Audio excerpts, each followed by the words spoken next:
De tema, Marcos, vamos al encuentro y saludando a las 9:42 al licenciado Jesús Rodríguez, presidente de la Auditoría General de la Nación, vicepresidente de la Internacional Socialista y de la Fundación ALEN. Estuvo él, tal vez esté todavía, en nuestra ciudad capital de Santa Fe. Doctor, ¿cómo está usted? Buen día. Buen día, María Niño. Un gusto saludarla a usted y a su equipo. Muchas gracias. Igualmente. ¿Está en Santa Fe o ya pudo viajar? No. Ayer hicimos un viaje relámpago a la mañana y vuelta a la noche desde Santa Fe.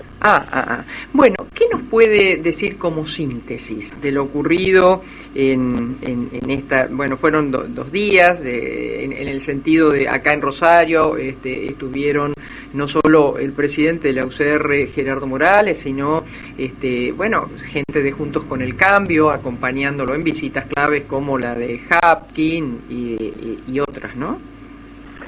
Bueno, yo lo pondría en el contexto de la siguiente afirmación.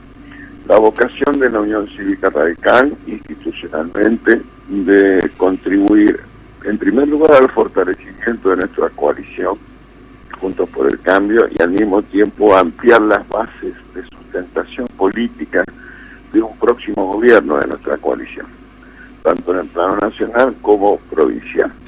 Y en ese sentido, la visita y el encuentro en Rosario con el intendente Pablo Hapkin debe ser leído, donde el presidente de nuestro partido, el doctor Gerardo Morales, el doctor Facundo Manes, las autoridades de los bloques legislativos, Mario Negri y Luis Nayenov, y al mismo tiempo los representantes de la provincia, ¿no? La senadora Lozada, el senador Escarpín, el diputado Mario Barletta, expresando la voluntad de ofrecer a los santafesinos una opción de cambio y de progreso. Y en ese sentido la voluntad de todos es conformar, fortaleciendo y ampliando nuestra coalición, un futuro para Santa Fe. Y en la ciudad capital de la provincia tuvimos el encuentro de los bloques legislativos de nuestro partido, presidido por el doctor Nayenov y el diputado Mario Negri.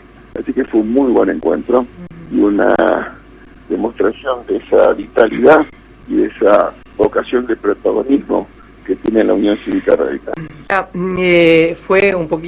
Fue por más, ¿no? El presidente del partido diciendo que ve en Pablo Hapkin un futuro candidato para la gobernación de Santa Fe. No sé si le apuró con esto los tiempos o intentó que decida lo que aún no ha hecho, salvo que usted tenga, como debe ser, mejor información, que es definirse por el frente de frentes.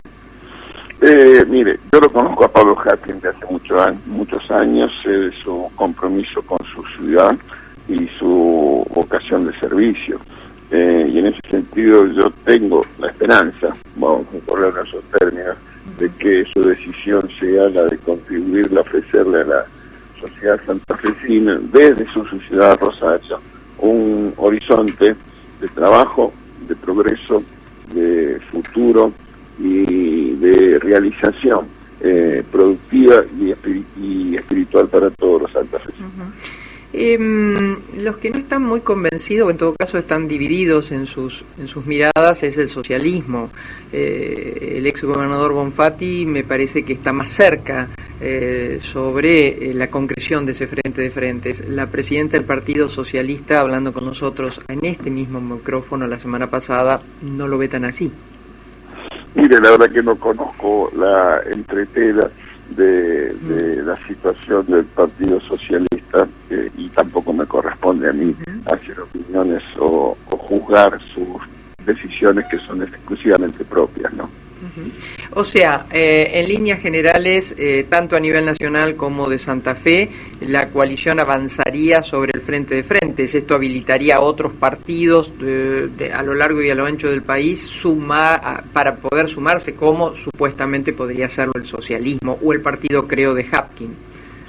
Yo creo que sería una opción deseable y esperanzadora, si usted me lo pregunta, para el futuro de Santa Fe. Por supuesto, con las reglas de la competencia interna, donde si hay otros candidatos tendrán la posibilidad de presentarse, por supuesto. La senadora Lozada, lo dijo Morales en su discurso, un gobernador o una gobernadora en Santa Fe. Sí, claro, eso, con la campaña que hizo y con los votos que obtuvo la senadora Lozada, es de por sí una candidata, ¿no? Es expectante. Lo que a mí me preocupa, y creo que empezó a tomar forma la semana pasada, pero no sé si tuvo tanta difusión, es que Juntos por el Cambio, a través de sus distintas fundaciones y a través de, quienes fueron los fundadores originales de este espacio, comiencen a dar o a estudiar reglas de funcionamiento, de convivencia, de disenso y fundamentalmente planificación. Bueno, ustedes lo dicen muy bien. La otra semana, en la reunión presencial de la Mesa Nacional de Juntos por el Cambio, se tomó una decisión que para mí es no solo muy positiva, sino muy constructiva, que es la de establecer un mecanismo de funcionamiento, reglas de juego, instancias de toma de decisiones de nuestra coalición. ¿Y por qué señalo esto? Porque no hay ninguna duda que en la política de la Argentina, de la región y del mundo, estamos enfrentando una era de coaliciones políticas. Ya no son los partidos políticos individualmente los que se presentan, sino que son asociaciones, coaliciones, alianzas, que tras un programa formulan una candidatura y expresan una visión del país. Bueno, y como esa diversidad requiere que haya instancias compartidas de toma de decisiones, es que las reglas de funcionamiento son fundamentales. Y eso es lo que pasó, y a mí me parece muy bien, muy oportuno, muy necesario y muy productivo, porque contribuye a dar previsibilidad, certidumbre, que son las cuestiones que en este momento de la Argentina, de la región y del mundo, donde los miedos individuales y las incertidumbres sociales se agigantan, hace falta que las autoridades políticas den certidumbre, y esa es la principal responsabilidad de los gobiernos. Doctor, antes de ir a su opinión sobre el acuerdo por el fondo y la actitud que tomaría la coalición opositora, hablábamos hace un rato con Ismael Bermúdez, ¿no? Porque yo quedé absolutamente sorprendida del monto total de la deuda pública de Argentina, no solo la contraída por el expresidente Macri, esos montos siderales, él nos explicó, llegamos a los 365.700 y pico de millones de dólares. Yo esto lo pregunto desde la siguiente mirada. Cuando ustedes, y digo las fundaciones, ¿no? Van a producir un plan, un proyecto con todas las expectativas de ser gobierno en el 2023. Temas como temas como la jubilación, son tomados con propuestas de cómo superar estos círculos, la verdad que muy negativos para el país. Mire, primero déjeme decir un comentario en relación a la deuda. Sí. La deuda pública tiene distintos componentes, pero sí, ciertamente tiene una raíz, que es la existencia de déficit fiscal. Esto es un gasto público superior a los ingresos. Los déficits deben ser cubiertos, siempre sucede eso, y se cubre o con endeudamiento externo, o se lo hace con endeudamiento interno, o se lo hace con emisión. Entonces, y eso da cuenta de deudas que pueden estar nominadas en pesos, nominadas en dólares o en pasivos del Banco Central.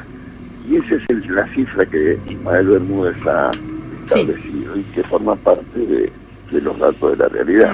Entonces, cuando uno mira eso, se da cuenta que durante la administración de la presidenta Cristina Fernández de Kirchner pasó un dato fundamental. Ella recibió el gobierno con superávit fiscal, con ingresos superiores a los gastos, y entregó el gobierno con déficit fiscal, esto es, con gastos superiores a los ingresos.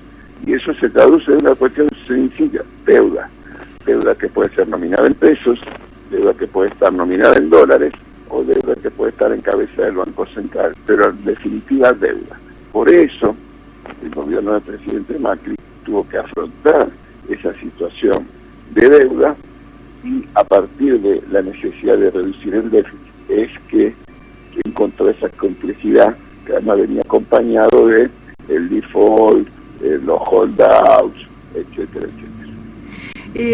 ¿Cuál es la postura que va a tener la coalición Juntos por el Cambio con respecto a la deuda? Yo leí que usted es muy claro en ese aspecto. Es más, me gustó y subrayé una frase suya con respecto a que la oposición debe ser al gobierno pero no al país, ¿no?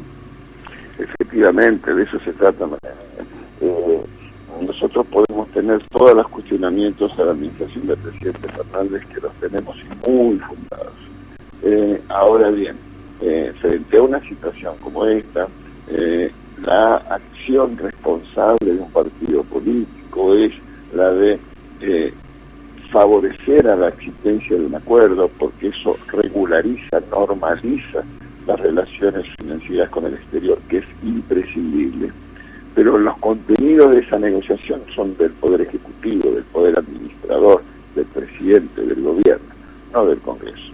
Y esta posición creo que es la que finalmente, en mi opinión, sería deseable que tomara el Congreso de la Nación. Es decir, que apruebe dando o explicando, subrayando en los discursos pertinentes o en algún comunicado que saquen, que acompañan, pero lo que se firma es responsabilidad del gobierno. Claro, porque la política económica no la hace el Congreso, se da cuenta, la claro. Política económica la lleva adelante el Poder Ejecutivo. ¿Cuántos candidatos va a haber Juntos por el Cambio a la presidencia? No lo sé, francamente. Yo aspiro como ciudadano y como comprometido con una sociedad de progreso, de libertad y de igualdad, que el próximo presidente sea de la Unión Cívica Radical, y en este sentido voy a acompañar esa candidatura. Jesús, muchísimas gracias, ha sido un placer. Al contrario, María, muy un gusto saludarle, le mando un beso. Gracias, otro día tenemos que hablar de la auditoría. Hemos conversado con, creo que había cortado antes, con el licenciado Jesús Rodríguez. Digo esto porque a su vez preside la Auditoría General de la Nación. Y también del saxo, porque no está tocando saxo, ¿no? Había dejado el bandoneón. Dejó el bandoneón, nos dijo la otra vez que ahora iba por el saxo.